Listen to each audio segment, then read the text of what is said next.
Hi, welcome to my YouTube channel. Eto nga pala si Sword Manhua Recap. Huwag kalimutan mag-like at subscribe para updated ka sa mga bago natin upload. Simulan na natin, let's go! Kailangan mo ba magpakahirap sa first day natin? Mag-aaral na ako, Tara, na salita ng ating bida. Ano, mag-aaral ka pa kahit nasuspende ka na? Astig mo, pare. Edi see you later na lang, umuwi ka na bago pa magdilim. Nag-thumbs up naman si Dom at ngumiti. Hoy, wait lang, salita ni Mino kay Jay. Habang paalis ang dalawa, nakatingin naman sa kanila si Dom. Kung kasing galing ko lang kayo, hindi ko na kailangan pang magtagal dito. Pinakita naman ang dalawa na nakasakay na sa bike. Ang dali ng mag-pedal, salita ni Mino. Habang ang ating bida naman tahimik lang na nakasunod kay Mino. Wow, ang angas neto, bro. Pinakita naman si Mia at Yunha na nag-aabang sa may kanto. Ano na namang ginagawa nila, ba't wala pa sila dito, salita ni Yunha. Pad-ating na yun, maghintay pa tayo ng saglit, salita ni Mia. Napatingin naman si Yunha sa naglalakad. Dumaan na sa harap nila ang kapatid ni Jay. Ba't magkahawig sila ni Jay, salita ni Yunha. Oo nga, ano, salita ni Mia. Ayan na sila. Napalingon naman ang kapatid ni Jay. Anong ginagawa nyo dito, salita ni Mino. Ano sa tingin mo, nag-aalala kami sa inyo, di nyo man lang sinasagot mga phone nyo. Saan ba kayo galing, salita ni Yunha. Nagtaka naman ang kapatid ni Jay. Jowa niya ba yun? Adi pwede. Nakipag-away ba sila? Ang dami nilang pasa. Asan si Dom, di ba't kasama nyo siya? Pagtatanong ni Yunha. Kanina, pero sabi niya mag-practice pa daw siya, kaya nauna na kami. Ba't nyo siya iniwan? Akala ko ba magkakaibigan kayo? Sus, para namang may ginawa akong mali. Sabi ko sumama na siya sa amin, gusto niya pang magtagal. Ano ba dapat ginawa ko? Sige na, pupunta na lang ako kina Dom. Hoy, huwag na huwag mong sasabihin kay Papa na nasuspend ako, salita ni Mino. Baliw ka ba, ba't ko naman sasabihin yun sa kanya, salita ni Yunha. Jay, tawag ni Mia. Lumingon naman ang ating bida. Yung mga bata sa school nagsimula ng mag-protest na magkaroon ng bagong student president dahil nga nasuspend ka. Buti nga, kailangan ko namang sagutin ang ginawa ko. Anong pinagsasabi mo, nasuspend kayo, salita ng kapatid ni Jay. Napalingon naman ang ating mga bida. What the hell, ano bang pinaggagawa nyo? Wait lang, baka naman gangster ka pala na nagkukunwaring nerd, no? Kapatid mo ba yan? Tanong ni Mia. Oo, tugon ni Jay. Grabe, magkamukha talaga kayo. Dapat pala nalaman ko na noong nakita ko kayong bagbog sarado dati, alam mo namang magwawala si mama pag nalaman niya ito, di ba? Naglakad naman ang ating bida. Manahimik ka nga at Tara na. Suspended, hindi to kapanipaniwala. Alam mo namang pinapahirapan mo lang tayong dalawa, bilis na. Sabihin mo nagang kayo ng bulis, no, salita ng kapatid ni Jay. Tigilan mo nga yan, walang kwenta, salita naman ni Jay. Pinakita naman si Mia na parang may gusto sabihin sa ating bida. Meron naman tumawag kay Mia. At napalingon siya dito. Na-appreciate ko na pumunta kayo dito para sa amin hatid na kita sa bus stop. Napatingin naman si Mia kay Mino. Okay, sige. Nagpatuloy na sa paglalakad si Mino at Mia. Gusto sana kitang ilibre muna para kumain, kaso wala akong pera, sorry, salita ni Mino. Next time na lang kasama yung iba, salita ni Mia. Dapat bang kumuha na ako ng part-time job neto? Napalingon naman si Mino kay Mia. Nakakatawa lang kasi kapag inisip kong may part-time job ka. Sobrang ganda mo pag natawa ka. Thanks, salita ni Mia. Kapag tinanggal mo yang salamin mo at iniba mo ng onti yung style mo, ang daming magkakagusto sa'yo. Try mong tanggalin yung salamin mo kahit minsan. Sa totoo lang, si Jay siya nagbigay sa akin ng salamin na to dati. Tas, sinusuot ko na to simula noon, kaya siguro nasanay na lang ako. Si Jay na lang palagi bukang bibig mo, salita ni Mino na parang nagselos. Nahiya naman si Mia at namula. Hahaha talaga. Nandito na yung bus. Kita-kits minusalamat sa paghihintay salita ni Mia.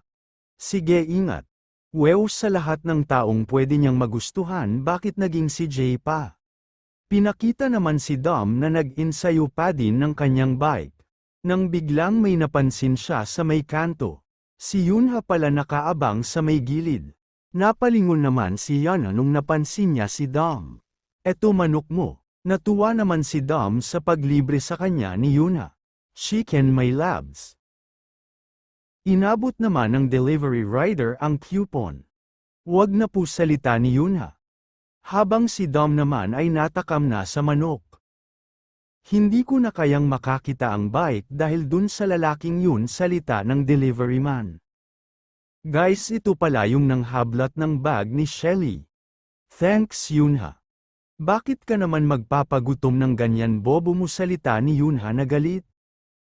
Asarap ng chicken pagkatapos ng araw ng sikap at tiyaga. Ano bang pinaggagawa mo bagalan mo nga at huwag kang kumain na parang kakatakas mo lang ng kulungan. Kaya pala ang tiyaga-tiyaga mo ngayon sumusobra na yung principal Hindi ko mapigilan kasalanan ko Hindi ka dapat nag-practice ng ganito sa dilim baka kung ano pang mangyari. Ang sama lang kasi ng loob ko dahil nasuspend pa sila ng dahil sa akin kaya dapat lang na magsikap ako. Sabi ko sa'yo wag mo na silang patulan wala namang magandang kalabasan ang pakikipag-away. Sabay iwas ng tingin si Yunha kay Dom. Sorry nasira ko pa yung promise ko sa'yo na hindi na ko makikipag-away. Kalimutan mo na ako naman yung dahilan kung bakit nagsimula to I'm responsible for it too. Nagpasalamat naman si Yunha kay Dom. Si Dom naman napatingin kay Yunha. At napahinto sa kanyang pagkain. Dahil sa na-touch si Dom sa sinabi ni Yunha bigla niya agad isinalaksak sa kanyang bibig ang buong chicken na hawak niya. Dahil doon nabulunan si Dom. Dahil nakabara ang manok sa lalamunan ni Dom di siya maintindihan ni Yunha. Anong problema ba sigaw ni Yunha? Buti na lang may coke sa gilid at agad na tinongga ni Dom. Nagalit na si Yana kay Dom kasi nagmamadali uminom si Dom. Hoy pre walang kukuha ng manok mo kaya dahan-dahan lang salita ni Yunha. Pinakita naman si Vinny na nakatambay sa may kanto habang nakasakay sa kanyang bike. Naalala naman ni Vinny nung nasa paaralan siya. Tumalsik ang lalaki dahil kay Vinny. Hoy mga gago sa tingin nyo ba hindi ko malalaman yung mga pinagsasabi nyo sa likod ko? Easy lang Vinny. Hindi na kayo takot sakin dahil lang natalo ako doon sa mga taga-Sunny High na yun ha gago. Hoy tama na Vinny. Ba't na naman nagwawala yun? Nabugbog daw ata nung taga-Sunny High. Siga din siguro kung sino man bumugbog kay Vinny. Dahil sa nangyari pinapante si Vinny sa staff room.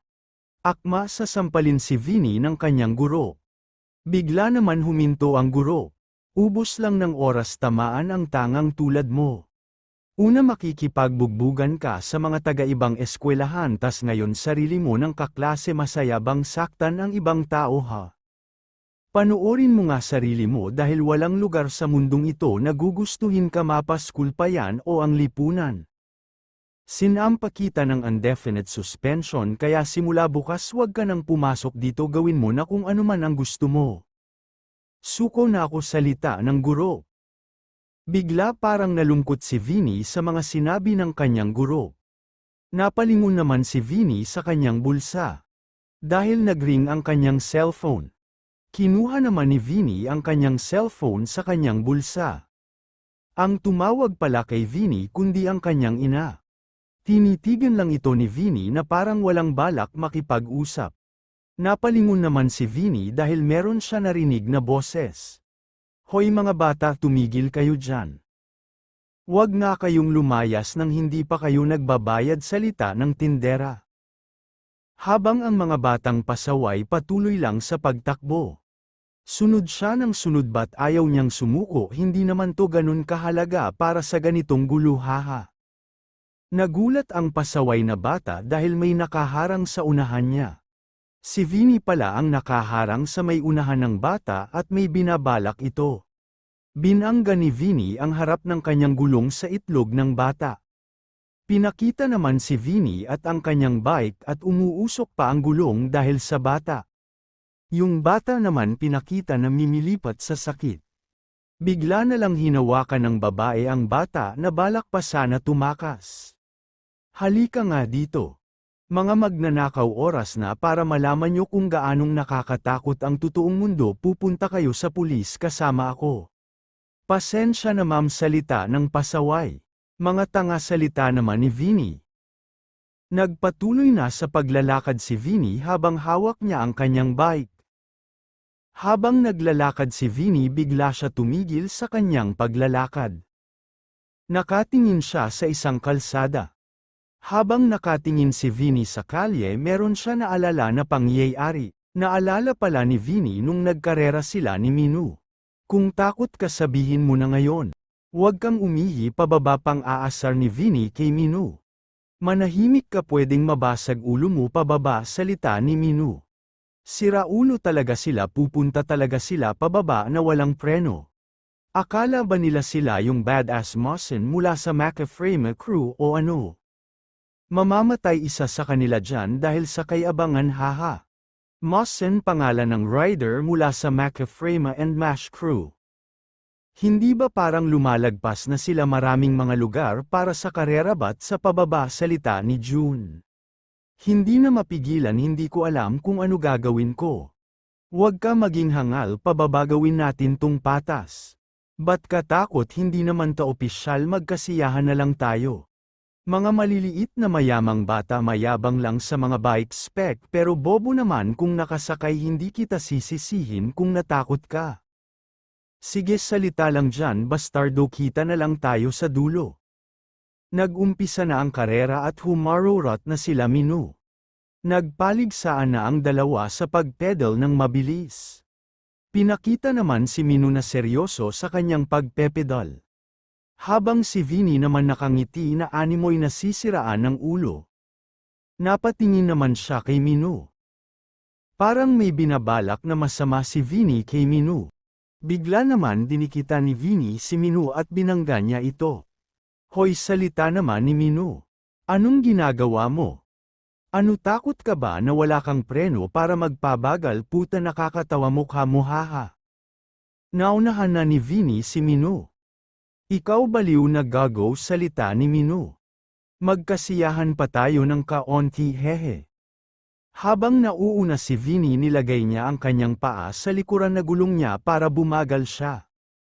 At dahil sa ginawa ni Vinny, nagkadikit ang kanyang gulong sa gulong ni Minu. Nagkiskisan ang kanilang mga gulong. Dahil dun di na nakapagsalita pa si Minu. Dahil wala preno si Minu sa likod, tuluyan na umangat ang puwite ng kanyang sinasakyang bike. At sumemplang siya ng pagkalakas-lakas. Napasigaw naman si June dahil sa nangyari kay Minu. Anong nangyari, sigaw ni June. Pinakita naman si Vinny na sumemplang din.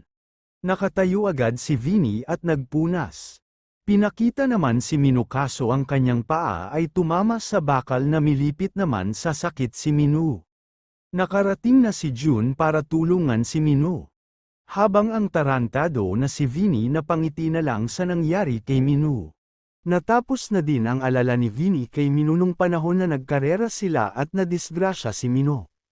Napangiti na lang si Vinny dahil sa mga naalala niya. Nagpatuloy na din siya sa pagpedal ng kanyang bike. Bumalik naman ang eksena sa bahay ng ating bida. Wewo, ang sakit ng katawan ko pagkatapos maghila ng tire pataas buong araw. Gaano katagal ka ba dito mananatil, salita ni Jay. Hindi ko alam, mas komportable lugar mo kesa sa akin, salita ni Minu. Humiga naman si Minu sa kama at bigla may nataman siya na matigas na bagay sa kanyang uluhan. Napaupo naman si Minu dahil sa sakit ng kanyang ulo. Ano ba ito, buwiset, isang cellphone? Ano, gumagana ba to? Parang dapat sa museo na tabaguhin mo nga cellphone mo. Kailangan ko lang para tumawag, ano pa ba aasahan ko, salita ng ating bida. Parang mula sa Flintstones, parang lumalangoy ka laban sa kasalukuyan astig. Tumahimik ka nga. Pinatay na din nila ang ilaw. Pinakita naman ang ating bida na nakahiga na. Tinawag naman ni Minu si Jay. Hoy, ano ang naiisip mo kay Mia? Salita ni Minu. Ba't ka ba nagtatanong? Hindi ka di ba interesado sa kanya? Nagtataka lang ako kung pwede ko siyang yayain lumabas. Ba't kailangan mo papahiltulot ko para dyan? Wag na lang, sige, gagawin ko na lang kung ano gusto ko ngayon. Sumapit na ang umaga at pinakita naman ang kaibigan ni Minu na tinatawagan siya kaso di na makontak.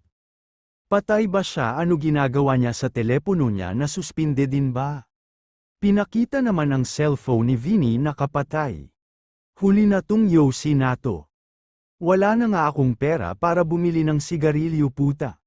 Dahil nga hindi ako papasok sa paaralan, hindi ko mananakawan mga kaklase ko. Napatingin naman si Vinny sa notes na iniwan ng kanyang ina para sa kanya. Tumayo na si Vinny. Hihingi na lang ako ng pera kay nanay. Lumipat na ang eksena sa mall kung saan nagtatrabaho ang kanyang ina. Pinakita naman ang loob ng mall kung saan nag-uusap-usap ang mga tao, nagpapayabangan sa mga pinamili nila. Pinakita naman ang nanay ni Vinny na abala sa pagmap ng sahig. Habang nagtatrabaho ang nanay ni Vinny, meron siyang narinig na nag-uusap. At napalingon siya dito. Ano ba yan sa mukha mo? Manatili ka dyan, ba't ang gulo-gulo mo nagkalat na sa mukha at damit mo? Hindi ako makapaniwala kung hindi mo malinis ang sarili mo, hindi na kita bibilhan ng merienda, salita ng babae. Nakita naman yun ng nanay ni Vinny at dahil doon meron siyang naalala. Pinakita naman ang batang si Vinny na kasama niya ang kanyang ina. Nay, pwede po ba masarap ang ulam natin para sa tanghalian? Salita ng batang si Vinny. Masarap ba? Gusto mo? Salita ng nanay ni Vinny. Opo, gusto ko kainin piniritong baboy. Lulutuin ko yan para sayo sa susunod na linggo. Tatanggap ako ng pera sa susunod na linggo, kaya maghintay lang. Ayos ba? Sabing ngiti ng nanay ni Vinny. Pero gusto ko ngayon araw-araw na lang tayo kumakain ng kanin at patis. Pinakita naman ang malungkot na mukha ng nanay ni Vinny na walang magawa dahil sa wala silang pera. Pasensya Vinny, mas mahirap bilang isang ina na hindi makapagbigay ng mga gusto mo. Natapos na ang alaala ng nanay ni Vinny. Dahil abala ang bata sa pagkain at madami din siya hinahawakan. At dahil dun nalaglag ang kanyang laruan. At gumulong-gulong ito papunta sa paa ng nanay ni Vinny. Dinampot naman ito ng nanay ni Vinny para ibigay uli sa bata. Eto, nahulog mo, salita ng nanay ni Vinny. Tumakbo ang bata papunta sa nanay ni Vinny. Salamat po. Nang biglang hinawakan siya ng kanyang nanay sa likod para pigilan. Ba't mo kinuha ang marumi mula sa sahig? Halika, bibilhan kita ng bago. Yung pokeball ko. Tinignan naman ng nanay ni Vinny ang laruan kung madumi ba talaga. Hoy, ano ang ginagawa mo? Dahil sa may tumawag sa nanay ni Vinny, napalingon agad siya dito. Bilis itapon ang nilalaman ng basurahan. Sige, papunta na ako. Habang papalakad ang nanay ni Vinny, meron nataman ang basang map at nasagi ang babae.